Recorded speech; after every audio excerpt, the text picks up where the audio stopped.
Pain shot through my back like lightning as I hit the 5th step, my hands instinctively wrapping around my belly to protect the baby.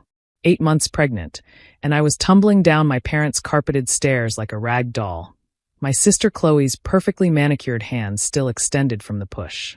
Time slowed. I counted each impact, 6, 7, 8, before landing at the bottom, my left ankle twisted beneath me, something warm and wet spreading across my maternity jeans. "Oh my God," I whispered, seeing the blood. "The baby." "Stop being so dramatic, Emma." Chloe shrieked from the top of the stairs, her voice hitting that pitch that meant she was about to play victim. "You practically threw yourself down those stairs." I couldn't speak. The cramping started immediately, waves of pain different from the bruising. This was my baby. My first child.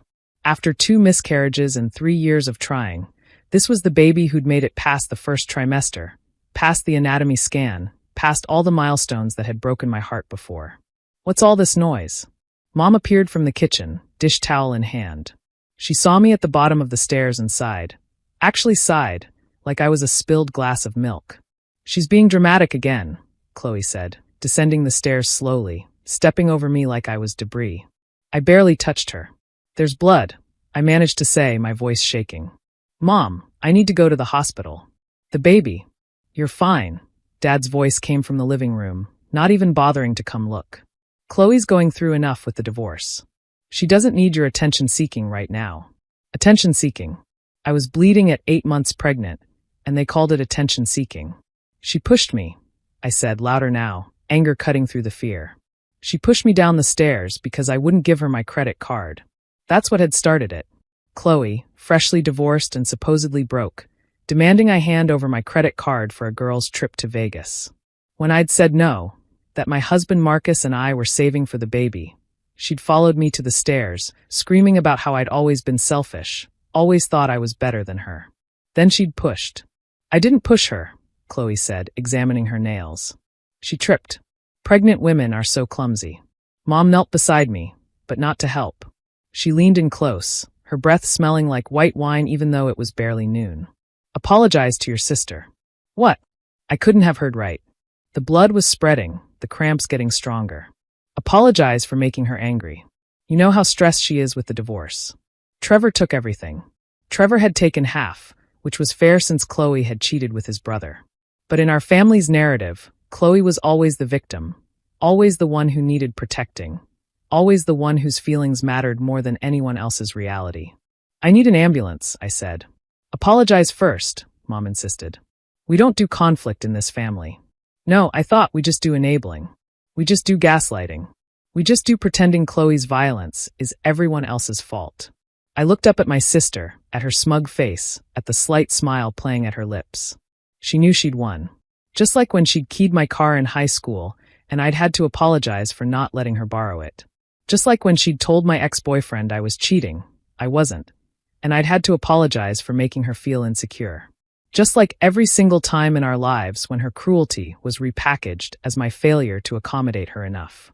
"I'm sorry," I said quietly. "For what?" Chloe prompted, enjoying this. "For making you angry." "And," I gritted my teeth. "And for being selfish with my credit card."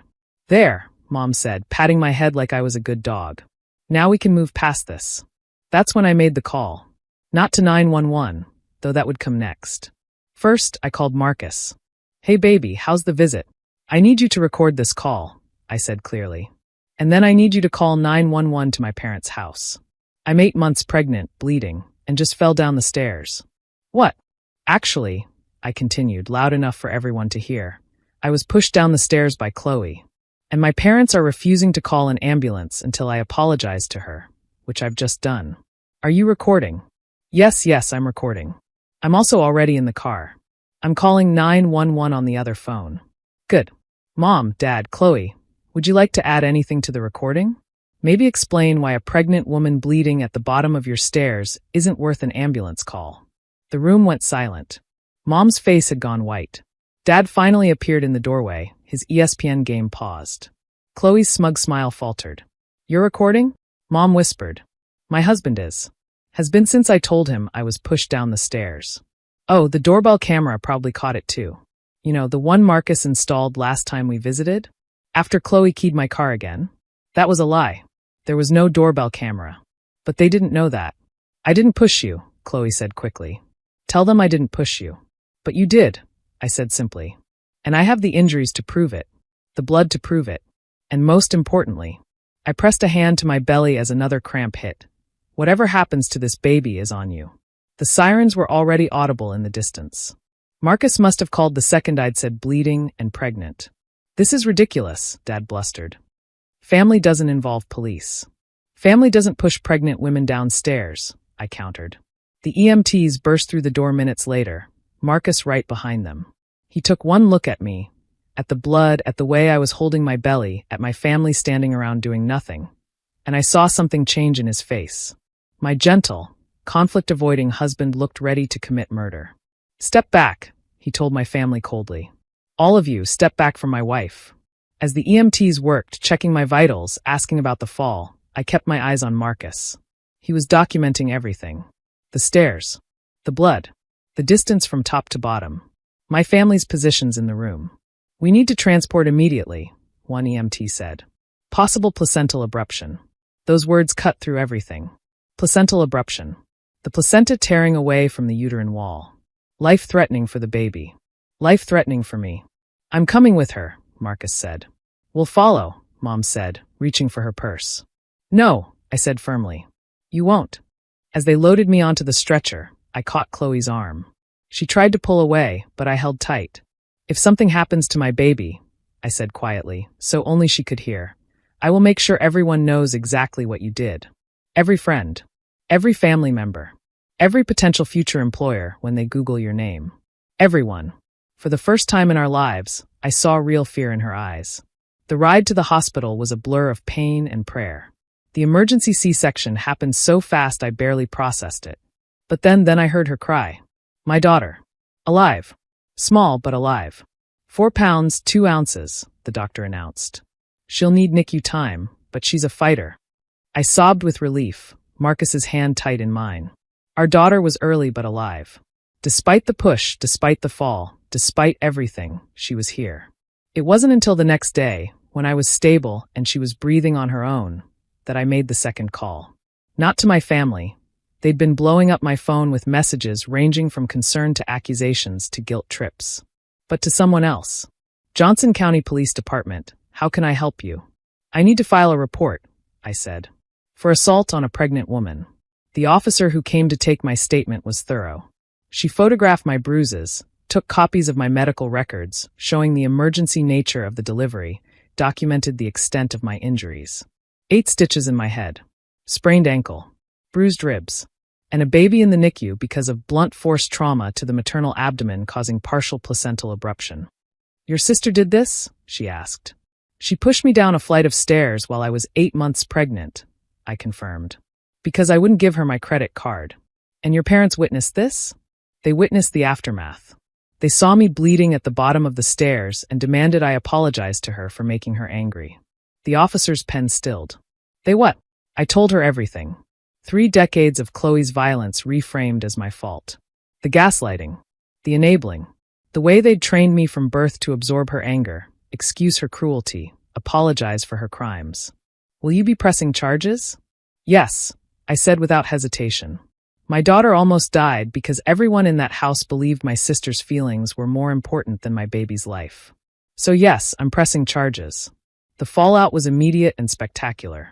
Chloe was arrested at our parents' house, screaming about how I was ruining her life. How could I do this to family? Mom called me sobbing, saying I was tearing the family apart. Dad left a voicemail calling me vindictive and cruel. But the extended family? The ones who'd only heard Chloe's versions of events for years? They got a very different story when the arrest record became public. Assault on a pregnant woman. Reckless endangerment. Child endangerment for the baby. My cousin Sarah called first. Oh my God, Emma. We had no idea. Chloe always said you were jealous of her, that you made up stories. I know what she said, I replied, watching my daughter sleep in her NICU bassinet. I've been listening to it my whole life.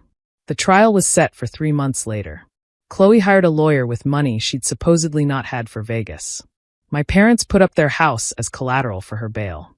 They showed up to every hearing, sitting behind her, glaring at me like I was the criminal. But I had evidence they didn't expect. See, what I hadn't told them about that call to Marcus. It wasn't the only recording. For the past 5 years, ever since Chloe had tried to claim I'd stolen money from her at Christmas, I'd actually paid for everyone's gifts when she forgot her wallet. I'd been documenting everything. Every incident. Every assault. Every gaslight. Videos of her keying my car. Audio of her admitting she'd lied about various things to get me in trouble. Screenshots of texts where she'd threaten me if I didn't comply with whatever she wanted. 5 years of evidence that painted a pattern of escalating violence and family enabling that culminated in her pushing a pregnant woman down the stairs. Her lawyer tried to argue it was an accident. Hard to do when I had a text from her an hour before the incident saying, "Give me your card or I'll make you regret it." She was found guilty. 18 months in prison, 3 years probation. The judge called it an appalling act of violence enabled by family dysfunction. My parents didn't come to meet their granddaughter until she was 3 months old and finally home from the NICU. They stood on my doorstep, looking older, smaller somehow. "We'd like to meet her," Mom said quietly. I thought about it for a long moment. Then I stepped aside. "You can meet her. But let me be clear.